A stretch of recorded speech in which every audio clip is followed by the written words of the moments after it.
You know that guy. Maybe it's your husband, your brother, your coworker, your dad. He's got a room in his house, or a corner of the garage, or a shelf that's basically a shrine to something you can't wrap your head around.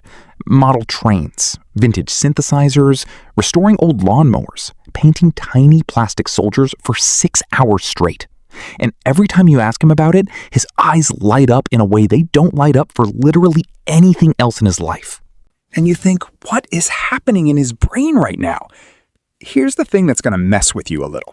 A study out of the University of Otago found that people who have a serious hobby, something they'd call a real passion, not just a way to kill time, report life satisfaction scores close to 20% higher than people who don't.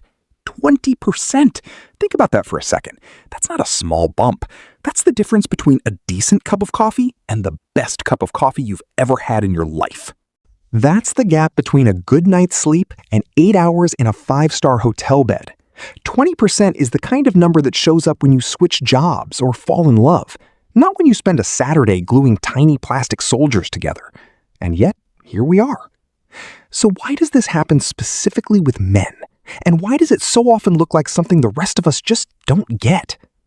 Let's start with the obvious thing nobody wants to say out loud. Men, especially in Western culture, grow up getting a pretty narrow menu of acceptable emotional outlets.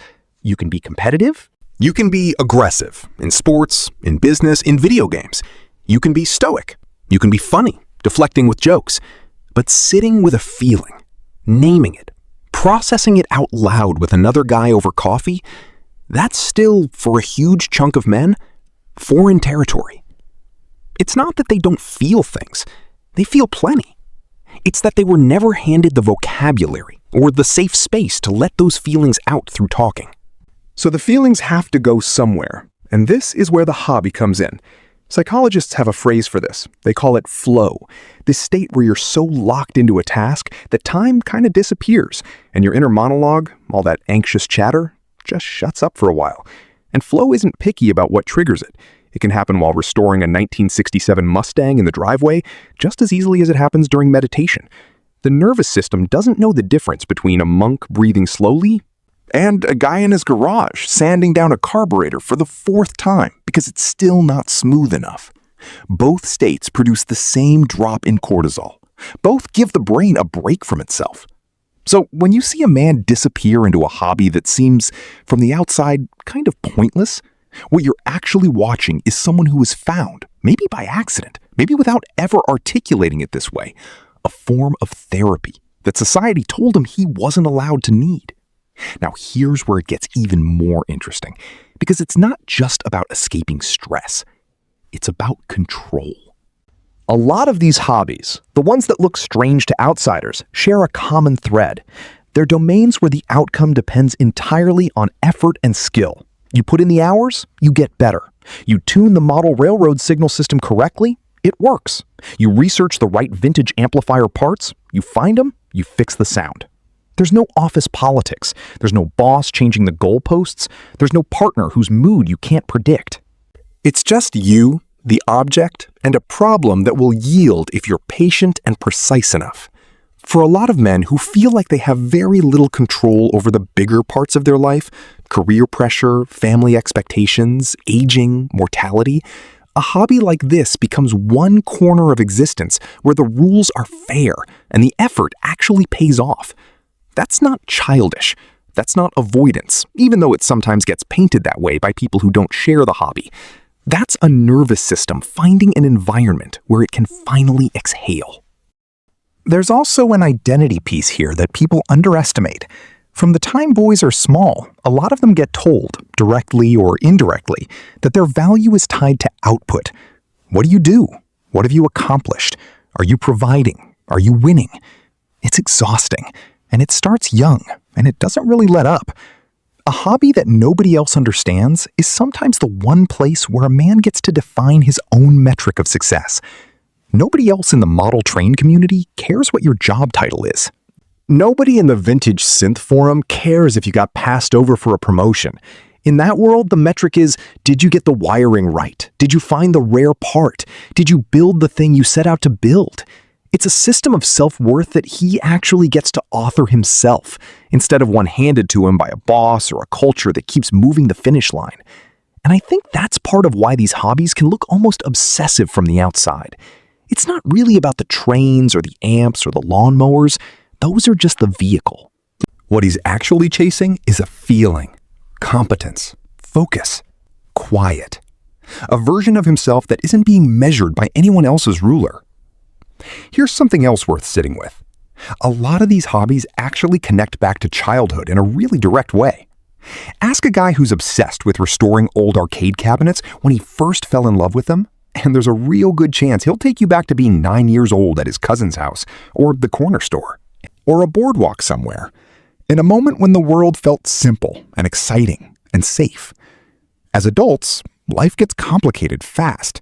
Bills, breakups, layoffs, grief.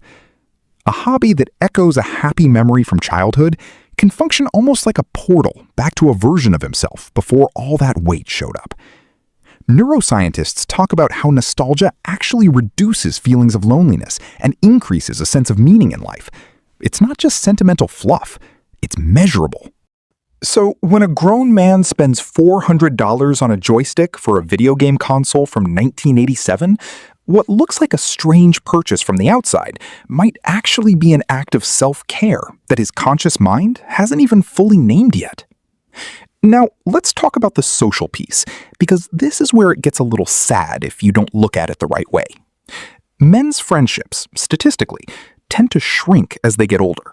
There's actual research on this, showing that the number of close friends men report having drops off a cliff somewhere in their 30s and 40s, way more than it does for women.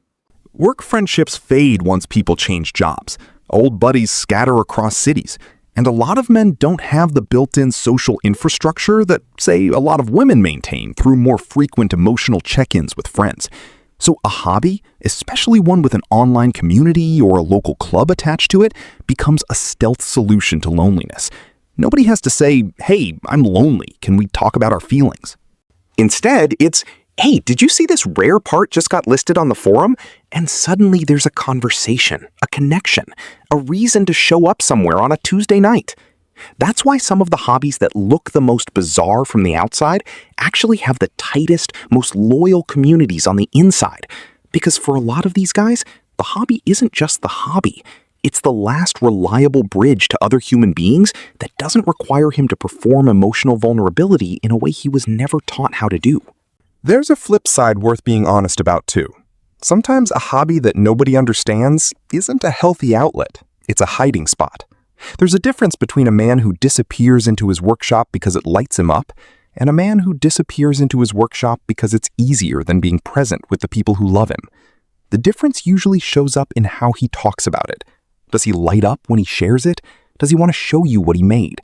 Does he seem more alive after time spent on it? Or does it feel like a wall going up? A way to avoid a conversation, a marriage, a version of himself he doesn't want to face?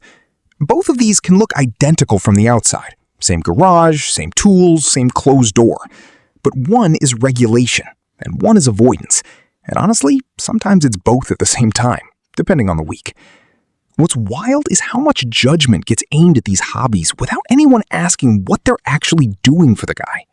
People roll their eyes. They call it a phase, or a waste of money, or something to grow out of. But if you actually looked at the mental health data, the stress hormone data, the loneliness data, you'd realize that a lot of these strange, solitary, expensive, time-consuming hobbies are quietly doing the job that therapy, friendship, and meditation are supposed to be doing for the rest of us. They're just doing it through a side door, because the front door was never built for him in the first place. So next time you catch him vanishing into that garage, that spreadsheet of vintage guitar amps, that shelf of hand-painted miniatures, don't just see a man avoiding you. See a man who found, maybe without even realizing it, one of the only rooms in his life where he's allowed to just be. If tonight's rabbit hole was worth it, you can buy me a coffee through the link in the description. It genuinely keeps this channel alive.